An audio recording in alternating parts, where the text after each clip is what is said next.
Hello दोस्तों, मैं राजस्थान निगम classes के यूट्यूब चैनल पर आप सभी का तहे दिल से हार्दिक स्वागत करते हैं। आशा करते हैं कि आप लोग ठीक होंगे, आपकी पढ़ाई सुचारू रूप से चल रही होगी। आज फिर लेके आए हैं सीटेट, यूपीटेट, पीजीटी जो हिस्ट्री से हमारे साथी एग्जाम देंगे, एसएससी और यूपीएससी और आरएएस, इनके लिए क्वेश्चन नामार साबित होंगे। 15 क्वेश्चनों की चर्चा करेंगे। क्वेश्चन एकदम यूनिक होंगे। ऐसा हो नहीं सकता कि आपके एग्जाम में ये आए ना आए तो मेरे लिए कमेंट लिखना कि सर आपके बताए हुए क्वेश्चंस नहीं आए। तो अगर आपको हमारी मेहनत अच्छी लगे तो पढ़ने के बाद इसे शेयर सब्सक्राइब करें। पहले आप सोच देख लें कि इनमें दम है कंटेंट में या नहीं है। ज़्यादा से ज़्यादा शेयर करें, ज़्यादा से ज़्यादा लाइक करें, सब्सक्राइब करें। तो देखो, पास खड़ी मंजिल इंगित कर तुम्हें बुलाती है और मेहनत करने वाले बच्चों के आगे माथे पर तिलक लगाती है। मंजिल उन्हीं को मिलती है जिनके सपनों में जान होती है। सोने से कुछ नहीं होता, जागने से उड़ान होती है। जागते रहो, पाते रहो, सोते रहो, होते रहो। तो सबसे पहला क्वेश्चन आज हम मॉडर्न का ये क्वेश्चन लेके आए हैं, मॉडर्न हिस्ट्री से है। सबसे पहले क्वेश्चन की बात करेंगे, प्रथम गवर्नर जनरल कौन था? प्रथम गवर्नर जनरल की बात करें तो वारेन हेस्टिंग था। कौन था? Warren Hastings. Warren Hastings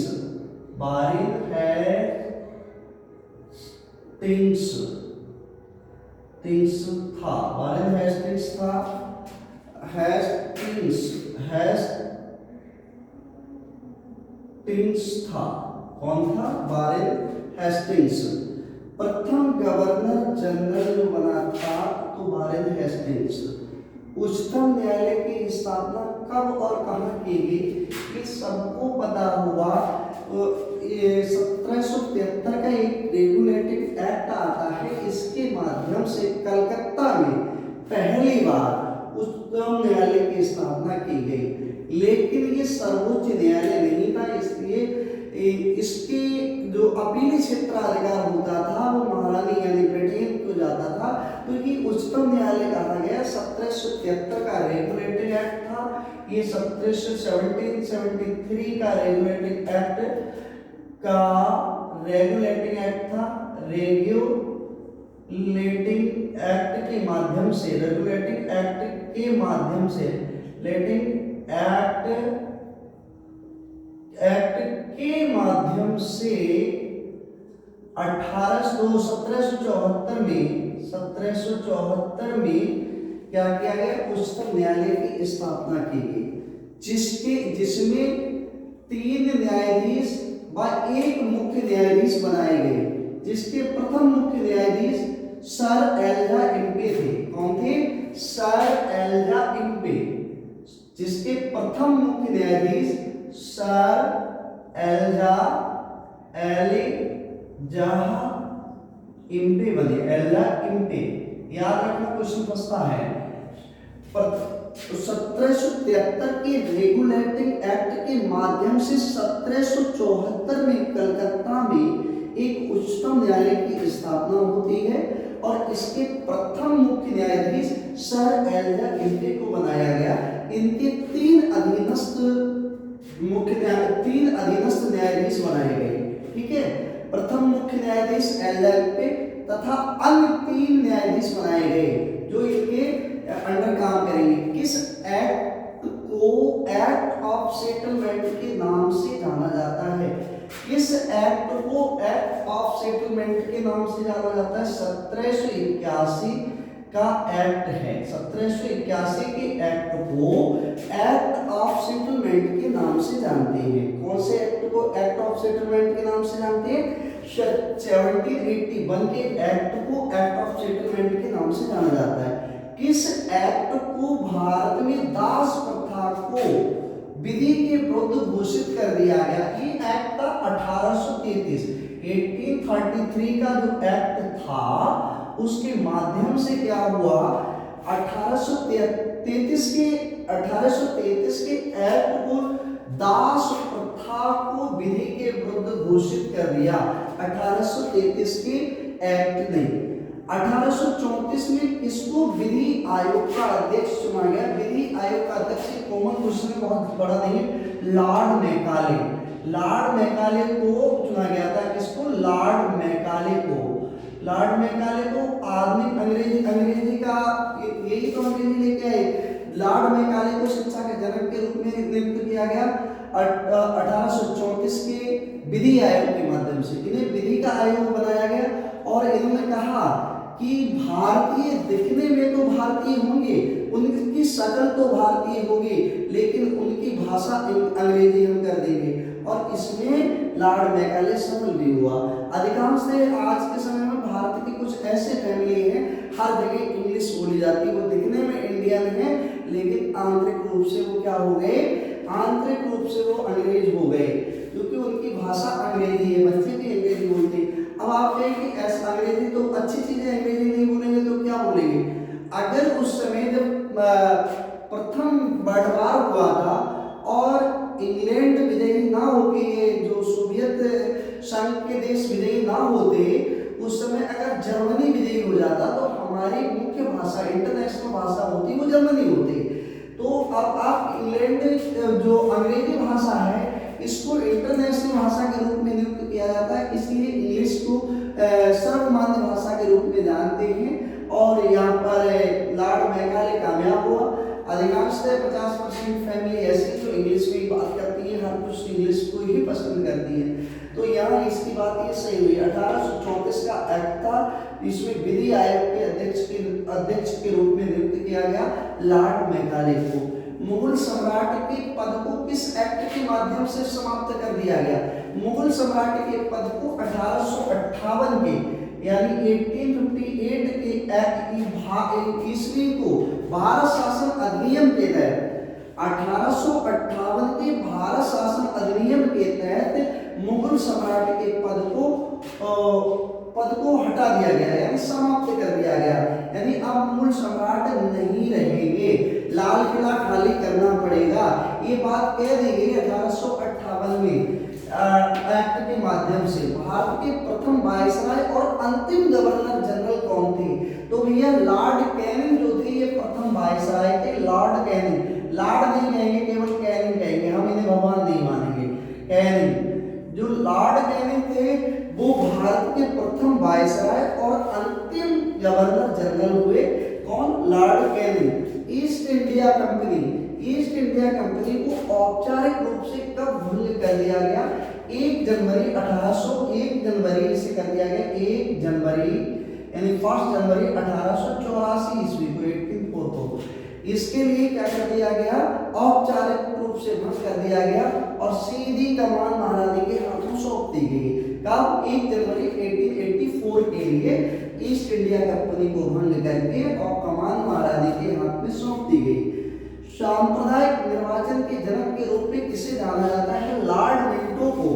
Lord मार्ले और लॉर्ड मिंटो ये दो वायसराय थे जो इंग्लैंड से आए थे, लेकिन सांप्रदायिक निर्वाचन के जनक के रूप में लॉर्ड मिंटो को जाना जाता है। किसको जाना जाता है? लॉर्ड मिंटो को। फिर लॉर्ड बोल दिया, क्या करूं, बोलना पड़ेगा, इसमें लिखते हैं।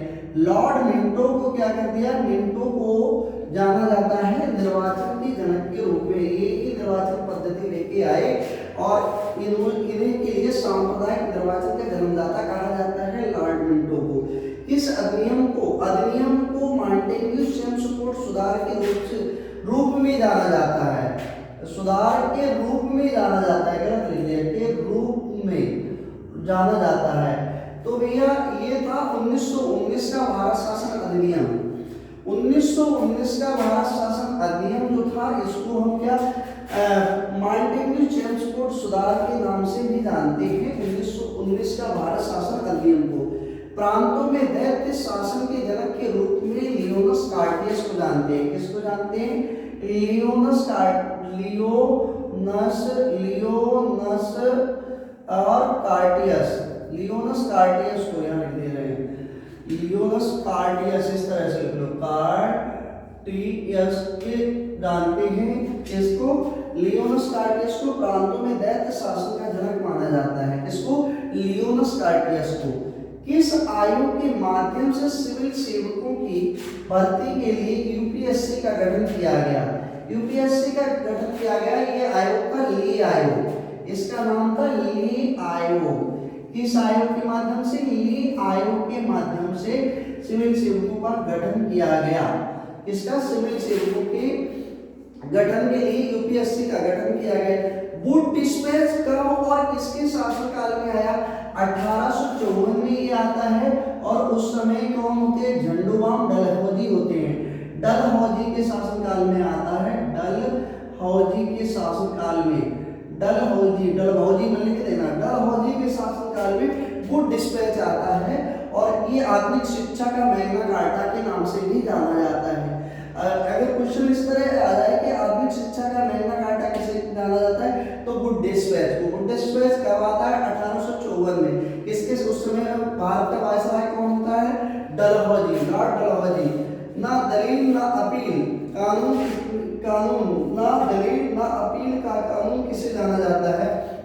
रॉलेट एक्ट को जाना जाता है। किसको जाना जाता है?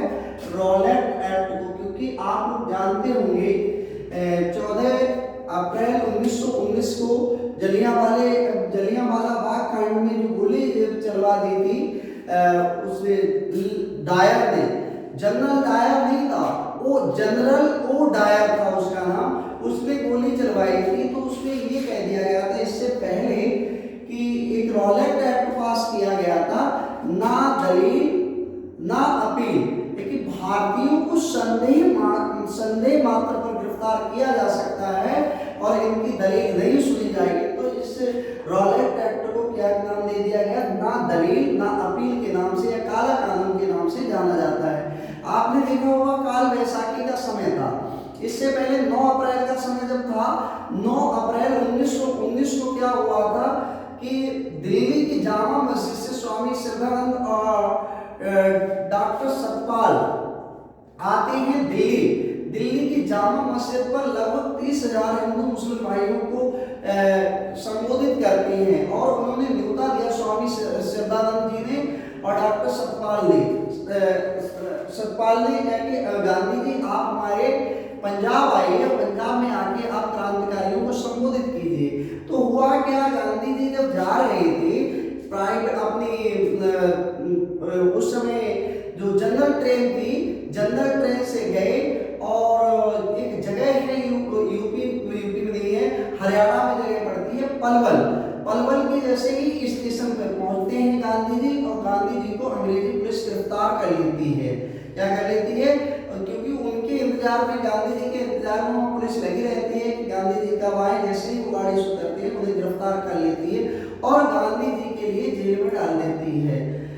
गांधी जी के लिए जेल में डाल देती है। उसके बाद में क्या होता है, पंजाब में आधी रात में एक ऑपरेशन फ्लो चलाया गया, जीरो आवर का नाम इसलिए जाना जाता है जीरो आवर। उसमें सारे कांग्रेसियों की गिरफ्तारी कर ली गई और कहा गया कि ना उसमें डॉक्टर सतपाल, सैफुद्दीन किचलू, स्वामी श्रद्धानंद, मतलब जी बड़े बड़े कांग्रेस के नेता थे, उनको सबके लिए गिरफ्तार कर लिया गया। तो इसके विरोध में अगले दिन काल वैसाखी का दिन था। वैसाखी का दिन पंजाबियों के लिए बहुत ज्यादा महत्वपूर्ण होता है। तो उन्होंने क्या काम किया, 14 अप्रैल लिख दिया, 13 अप्रैल था, 13 अप्रैल 1919 में गलत बोल गया था, 13 अप्रैल 1919 का दिन होता है।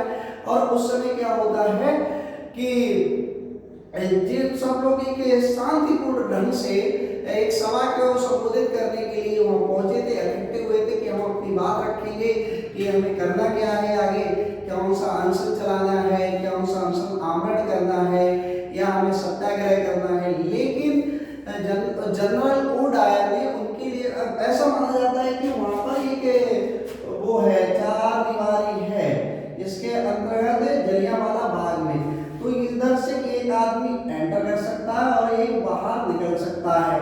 तो 13 अप्रैल 1919 का समय था और जलियांवाले बाग कांड में क्या हुआ, इन्होंने मात्र 3 मिनट का समय दिया और कहा, उस समय वो मार्शल लॉ लागू था और कहा कि अगर निकल सकते हो तो निकल जाइए। और उन्होंने 3 मिनट के बाद में अंधाधुंध गोलियां चलवाई। तो अंधाधुंध गोलियां चलवाने के तो इसमें हंटर कमेटी का गठन किया गया और एक हमारी कमेटी थी तहकीकात समिति तहकीकात। हंटर कमेटी के तहत 375 प्लस लोग मारे गए और 1200 प्लस हमारी कमेटी जो बनाई गई कांग्रेस की तहकीकात समिति के माध्यम से 1200 लोगों की लाशें उठी थी उस समय। तो वो कितना बुरा दिन रहा होगा। तो इससे पहले जो एक एक्ट आता है रॉलेट एक्ट, उसे ना दलील ना अपील का कानून के नाम से जाना जाता है। तो इस तरह के क्वेश्चन पाने के लिए आप ज़्यादा से ज़्यादा शेयर करें, सब्सक्राइब करें, लाइक करें। Thank you for watching this video. कल फिर मिलते हैं इसी वक्त इसी चैनल पर, यहीं पर।